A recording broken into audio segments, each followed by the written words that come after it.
We had big news drop just before the start of the round with Latrell Mitchell out for at least a month and probably the season. So hopefully he's okay. It does change a lot of things from a fantasy perspective. I think he would have been the most traded in this round. Like, I'm pretty comfortable in saying that. If you go on to Yafs, he's still 45%, 4.5% picked up. It was about 7% at the start of the round, but I assume that would have increased as the round went on before the Rabbitohs game. My trade plans did pivot. I wasn't 100% sure what I wanted to do. The obvious play was getting in Herbie, and I was still debating it. It's tough paying 877k when there's better value out there in other positions, but I'm so short in winger, fullback, centre depth that I just had to bring him in essentially. I did toy with other things. I was debating bringing in Isaiah Katoa, so then Campbell could be my full-time winger fullback, and then I could just have Kirez as my full-time centre. I was close to that. I think after the Latrell news, I was still debating it. I was about 70% Herbie, 20% Isaiah Katoa, and then about 10% just leaving it for the game and then deciding throughout the game week, maybe even take a pod option in like Hudson Young or, I don't know, just drop down to a Dylan Edwards or something. But at the end of the day, I had all that money sitting there. If I wasn't using it on Latrell, I wasn't using it at all, essentially. So I thought it's worth it in my team just bringing in Herbie and just be done with this whole saga, because I feel like he's built up this whole channel the last 3 weeks. It's just been talking about him. So I thought just bring him in. Whatever happens, happens. It's fine. Like, it is overpaying. Well, sorry, he's about where he should be priced, where there's other guys 250k cheaper who should score similar. But at the end of the day, I needed centre depth. I needed outside back depth, I guess. He did fill a void. Now Kirez can move to winger, fullback, centre. I don't have to loop. I can loop Drinkwater moving forward from next week onwards, and I think that provides value as well outside of just bringing in Herbie for who he is. Pretty happy with the 57. During the game, I wasn't super happy. If you told me he got a 57, would I have brought him in? I don't know. It's a very borderline score where it's not quite where he's priced at, but it's good enough. It's a good enough score that I would have been at a detriment if I didn't have him, because a lot of people paid 750k for him, so he scored above where people bought him in at his price point. During the game I would have liked him to score an 80, 90, whatever. But then about the 60th minute mark, I saw this, and 27% of people captained Herbie. So when I saw that, I was like, okay, yeah, if he gets a 50 to 60, that's the perfect range. And yeah, he got a 57. So honestly, that is the perfect score as someone who brought him in and didn't captain him, because I would expect Terrell May to outscore that. 27% is a quite significant amount of teams. So yeah, I didn't want him to go crazy after that. So 57 is the perfect spot for that. I was considering captaining him. I was probably going to not captain Terrell May this week if Cleary was playing. Although he does have a soft draw against the Titans where he should get those offloads, tackle breaks and stuff like that. But I think he is looking a bit more tired. His minutes are starting to drop slightly.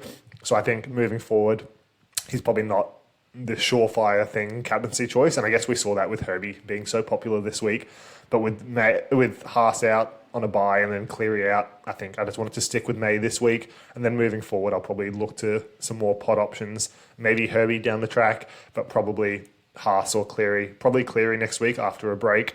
And then if Haas looks okay when he comes back, then I'll probably play him in a soft draw. But yeah, I don't know how many more weeks I'll have May as my captain. I think he'll still be the standout option. If he goes 70 plus this week, I think he'll be the most captain next week. But I think there is room to go for the pod option captains, as we saw with Herbie this week. But yeah, all in all, pretty happy with Herbie. Isaiah Katoa did outscore him, but I think moving forward, Herbie is the better choice. There is a lot of halves that you can fill what Isaiah Katoa does, but he looked awesome last night. Herbie was really weird. He took 3 runs in the first 30 minutes, and I was like, I hate watching Dolphins games as a non-owner because he takes 20 plus runs. I looked at his last 4 weeks. It's 23, 22, 14 and 20 something runs. So yeah, the fact he only had 3 after 30 minutes and finished on 9 runs was pretty crazy. But the first 3 runs were, one had a tackle break in 20 metres, the other 2 were 40 plus metre line breaks, and one involved a try assist, and the other should have. Hamaso just dropped it. It wasn't the best pass though. But yeah, so he didn't do much running, but all his runs were valuable. I think one, he lost 5 meters, but the rest, he contributed like an offload, tackle break, line break, whatever. He did something with it, and that's the Herbie we know. The shape on that left-hand side looks incredible. Like for the Dolphins, it has for a while now, but I got to enjoy it last night as a Herbie owner, and yeah, they just look incredible. Averillo played well, but he could have passed to Herbie wide open a few times and just didn't. So it'll be interesting to see. He is more of a run first guy. He's only played 3 games in the halves now, so that should increase. But yeah, the Dolphins just look amazing. Their attack is awesome. Isaiah Katoa is a predominantly right-hand side player, but he creates that shape on the left, and yeah, they just look really good. They have so many options. So it was weird Herbie only got 9 runs, but he could have scored a lot more. Like he obviously blew that try assist, or him and Hammer combined. Then there was another, like Lemuelu got a line break and could have offloaded to Herbie for like a 60-meter run, but just went himself, and then Averillo came on the inside of Herbie to steal his try. So all in all, it could have been better, could have been worse, but I'll take a 57 in that degree. Really happy with Drinky's 54. He was plodding along. He was on like 22 after 15 minutes, and then was on 28 after 60 minutes, but then got like a try assist back-to-back, also a try save as well. So yeah, 54 is really good in that sort of game. Obviously the Cowboys did pile on a few points late, but the Dolphins dominated that game for like 65 minutes. So I'll absolutely take a 54 from him. I do much prefer Purdue being in the halves for Drinky. I've talked about it for the last 6 weeks or so, but yeah, his kick meters will be better, which they were last night. And yeah, like he will still have his down games, but he also took the whole goal kicking and went 4 from 4, including 2 from the left-hand touchline, which is great news for him moving forward. With Clifford and Duffy out of the team, I did think he was probably going to get the full goal kicking, but it was good to see it actually happen, and he actually made his kicks from the left. So that's good signs moving forward. But I still do want to use him as a loop option because he does have those sub 20 games in his bag. But that's for next week to decide. I'll take his 54. That's a great score, and it puts me in a decent position because he's one of the weakest players in my team, apart from I guess Adam Dewey is speculative, and then Latu Fainu / Brayley as a loop option. They're probably my worst, but everyone else is a keeper, essentially. My trade plans didn't change apart from that. Tallis Duncan will still go to Tino if he's lining up at centre. Oh, I actually didn't check. Let's check that now, actually. I didn't see the updated team list from the Rabbitohs game after Latrell's out. I assume, what would I have to guess? Alex Johnson moves to fullback, Wider moves to centre, Dodd comes in at halfback, and then, yeah, I don't know. We'll see. Let's have a look. Okay, they still have Latrell there. Well, that's a waste of time. But yeah, if Tallis Duncan's still centre, he'll be moved off to Tino, and then if he's playing in the edge, I'll keep it for this week, and then, yeah, maybe bring in Tino next week, or just keep Tallis Duncan, to be honest, because he's been awesome. I'm going to be so touch and go with my trade plans now, so yeah, it's Tallis Duncan to Tino, most likely, I'd say. And then it'll be Latu Fainu and Jaden Brayley to Cleary and Yo. So I'm about 30K short at the moment of doing that because I went Herbie over Latrell. Otherwise, I would have had heaps of money in the bank. But Latu Fainu and Brayley just need to make up 30K on Nathan Cleary and Yo aren't scoring, so they just need to make 30K combined, essentially. And if I keep Tallis Duncan, he needs to make, combined for that 30K negative whatever Tino makes or loses. So I should be able to make up that 30K, but it'll be touch and go, I think. Worst case, yeah, I don't know. I can pivot. I can probably get a Dylan Edwards instead of a Tino or something like that. There's options for me. I'm not, I am sold on Tino, but I'm not sold on that plan. I can pivot one way or another and be okay, because worst case, I get another winger fullback depth, and that's fine, even though I would prefer Tino. So the plan's strong. I'm happy. Should have my final team next week, assuming there's no injuries or anything, which is a bold assumption. But yeah, pretty happy with that. Still 650K in the bank, of course. So yeah, I'm 111 from 2, but slightly behind par. That's mainly because Isaiah Katoa got a 69 or whatever he got, 68. And a lot of people have him, but that's fine. He's more expensive than Scotty Drinkwater, and I'm only just behind. So yeah, I'll take that for sure. Yeah, some people, 27% did captain Herbie, so I got that hopefully up on them with Terrell May, but we'll see. The average salary cap is actually a bit lower than I thought. I think mine's like right on par now, 14.147. Oh, it's literally right on par. That's crazy. So I'll take that. I thought I was going to be a little bit behind. I've sort of caught up now. Tallis Duncan had a lot to do with that, but yeah, also Adam Dewey has helped. 9 trades left as the average, so right on mine, but I'll go down to 8, so that's chill. My team construction's pretty solid. Yeah, not really much point in doing that when everyone got trades. We'll see more trades throughout the week as they increase. I was shocked to see this. Only 80% of people have a full 17, which is pretty crazy. I assume that, Latrell would still have a green dot technically, so I don't know what's going on there. Like a lot of people have Haas, Savala, so they'll probably offload those guys and Dylan Lucas. So that should get close to 100%, you'd think. But I was surprised it was that low because it seems like a fairly easy week to navigate. Dylan Lucas and Savala, the most popular trade outs. Tino as the most popular one. It's surprising, but not surprising. I think he's a great option, but I don't know. I didn't expect him to be the first on the list, and same as Connor Watson last week. I knew he was a good option, had the lowest break even of any premium option, but it was like 40-something%, which is pretty crazy. So a lot of people are on the same wavelength. That will increase as the round goes on because their final count isn't until each team plays. So when the Titans play, Tino's number will be solidified, but up until then it should go up or down. Tanner Boyd at 1.8%. Makes a lot more sense than 3.83%. He's the most popular pickup across fantasy as a whole, not just the top 1,000, which I think is ludicrous. I do think he's a good option. He's underpriced, but I've talked about he doesn't have the upside that someone like a Dylan Edwards, Tommy Turbo does as your 18th, 19th man. And I certainly wouldn't be playing Tanner Boyd in your starting 17 every week. He's a fine loop option, but I think there's better loop options for cheaper.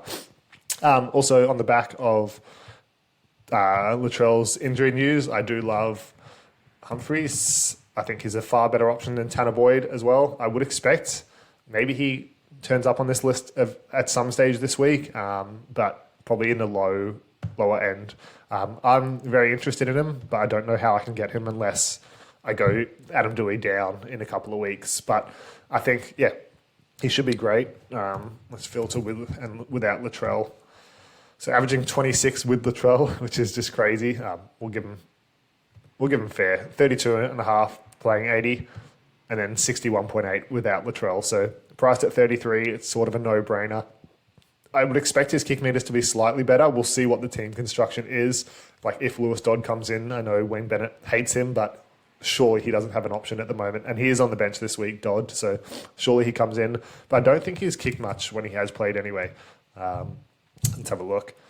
Like 139 meters when he played 5'8". So I'd expect Humphreys to kick for 500 plus meters. Maybe I do find a way to get him in instead of Tino. Like maybe I just go Tallis Duncan down to him because I do actually need a half more than a mid, obviously, because there's so many mids. So maybe I do consider that.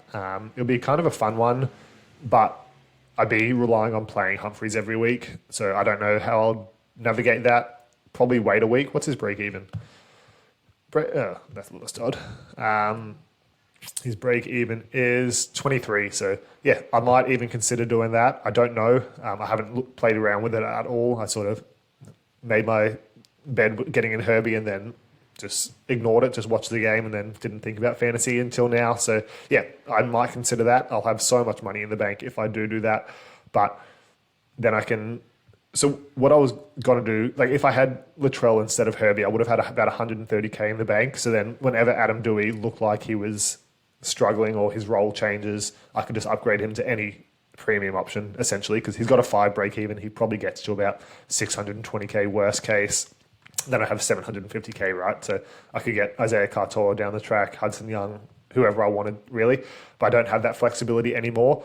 So maybe going Duncan to Humphreys instead of Tino actually works out in my favour in that. So I can upgrade Dewey down the track. But I'll play around with that. If Duncan's playing edge, then I'll just leave it for this week anyway. But it's a very fun one, Humphreys. I think, obviously he was carried by those early games in the season.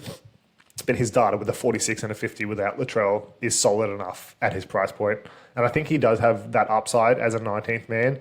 or 18th, 19th man as a perfect loop option. Like he does have those upside games. He'll get goal kicking back as well, I assume. Did they just not score in these games against Manly? Let me quickly check that before I ramble on.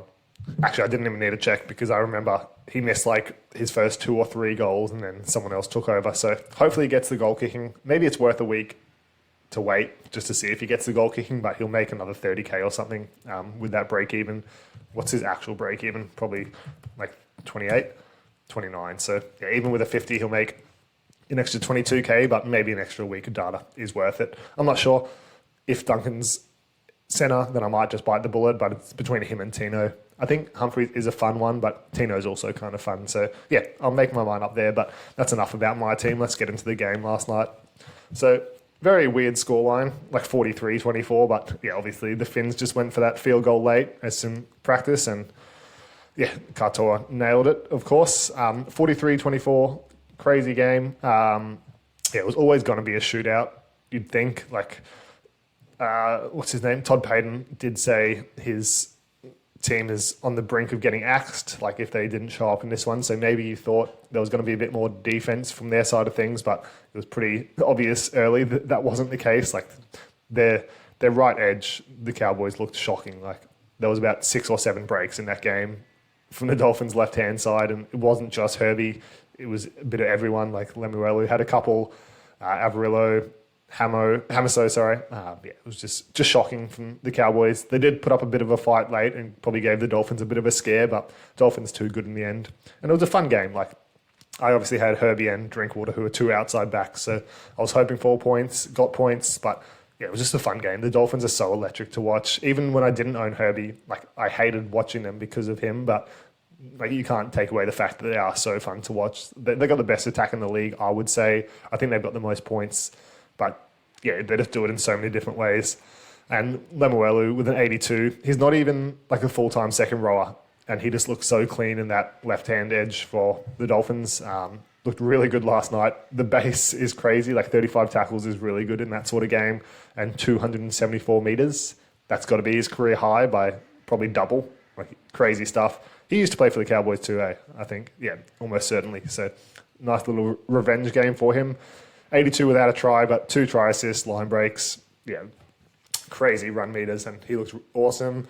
I guess he benefited off Jake Avarillo and the team, but yeah, we'll see how that continues. If he's playing 80, he's a good option, but it's not always the case. How much is he? Like I'm not advocating to get him, but I'm just interested to see how much he is. If he's got a 55 break even, it's probably about 400k. You'd think. Let's have a look. Yeah, 424. So nice job if you have him, but I assume that's no one. Isaiah Katoa, yeah, just did it all last night. Kick meters really strong, as you thought they would be with Avarillo as his 5'8", but they've been strong all season, no matter who's been there. 25 tackles without a miss. The one miss is a great sign because they did creep up to like 3, 4, 5 a couple of weeks in a row, and then the last 2 weeks, I think he's had back-to-back ones, so that's good. 4 line break assists is crazy. A bit tough to only get that 1 try assist, which was in the first 2 minutes. Obviously, you know, he created so much space for the team, but there was just an extra pass each try, but really good stuff. Field goal to ice it and a turnover tackle just before that. So, yeah, really good score from him. No complaints, but I think the bye will serve these guys super well as well. With such a weakened forward pack, they must be tired, and the bye should be key to them moving forward. Kurt Donahue with a 60, really, really good score from him. I don't know what his minutes look like moving forward, but 77 is on the higher end of that. I'd say 65 minimum, probably low 70s moving forward. But yeah, 50 tackles, 90 metres gained is really strong. Just does a bit of everything, and he tackles so hard. He's such an effort guy.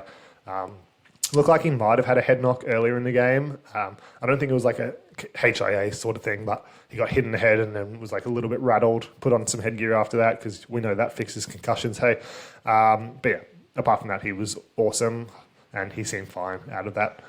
Jake Avarillo, he was good. I don't think he was amazing. Like, I think he was incredible for not playing in that role before, but yeah, there were a few times he probably should have thrown the pass and just decided to go for a dart. Obviously, it didn't affect them in the end, but yeah, you can tell he is sort of all about himself, just like trying to run up on the inside of Hamaso, when Herbie blew that try assist. And yeah, but he did get a double. I do like Jake Everett. I was sort of shitting on him there, but yeah, I think he was good last night. But I think it was sort of overstated. I think the commentators were rambling on about him the whole time. But he did make some good decisions at some points, and yeah, really good fantasy score.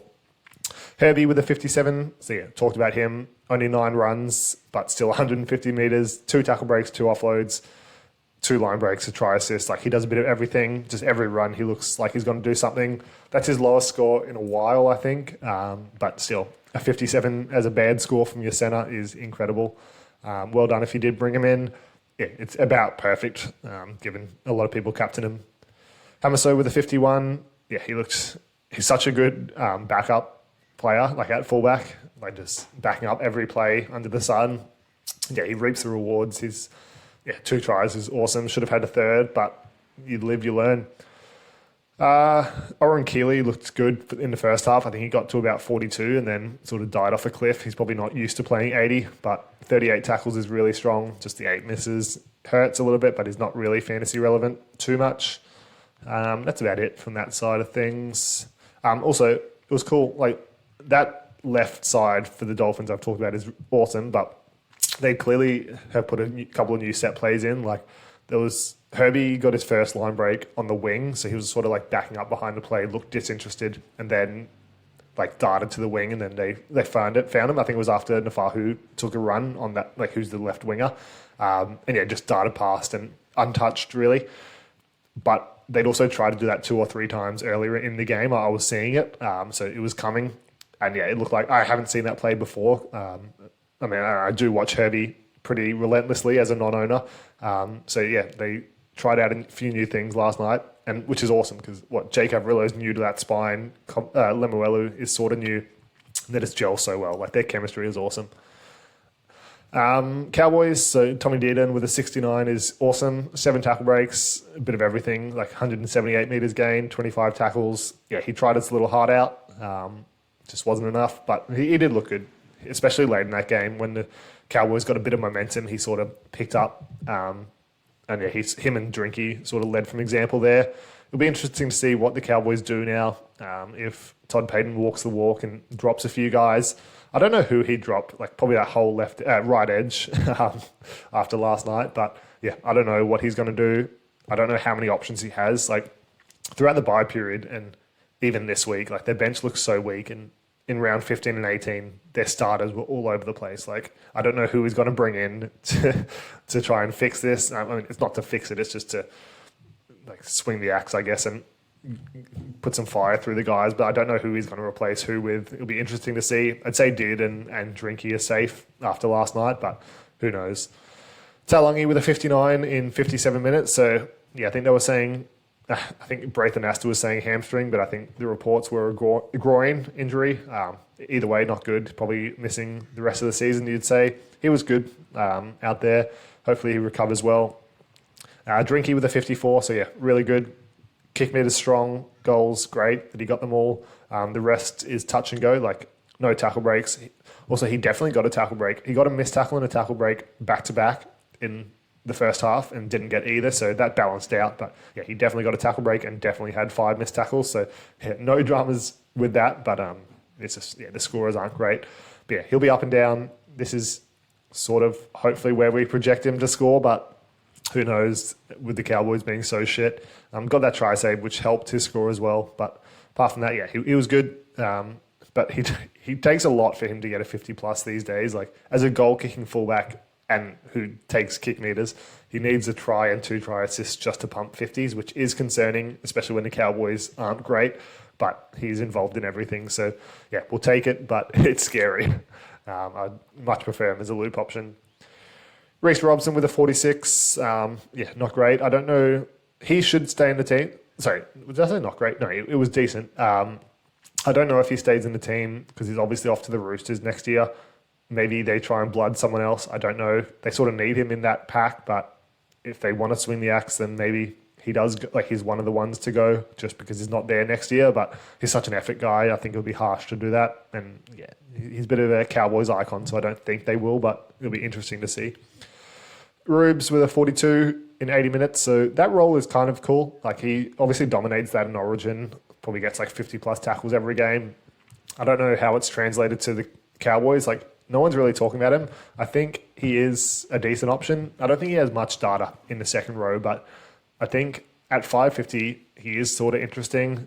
He'll get through a lot more work than that generally, but he'll, like, with them making changes, he might move back to lock, and we'll see what happens. But I'm interested to see. Yeah, he's only played 3 games there for 52, 40 and 42, which isn't great, but I would project that to be better moving forward. But yeah, he's not really an option, but might be a little bit of a pod. That's about it from that side of things. Like, no one else is super fantasy relevant. Jackson Purdy with a 35 is decent. Like, I think it's above where he's priced at now, which is pretty crazy. He's really fallen off since that early season, but yeah, like, it is what it is. He was somewhat decent coverage over the bye period, but I don't think he scored too well. But yeah, that's about it. We've got 2 games tonight. Which games are they? It's the Rabbitohs, I know that much for sure. Yeah, Sharks, Roosters, Rabbitohs, Panthers. So should be some good games. Everyone has a lot of Roosters guys, so that will be interesting. Yeah, we'll see how things go. But until then, we'll probably get a video out tomorrow morning, and then, yeah, good luck for the week. Enjoy your weekend when that hits. Enjoy your Friday, and we'll see you next time. Bye.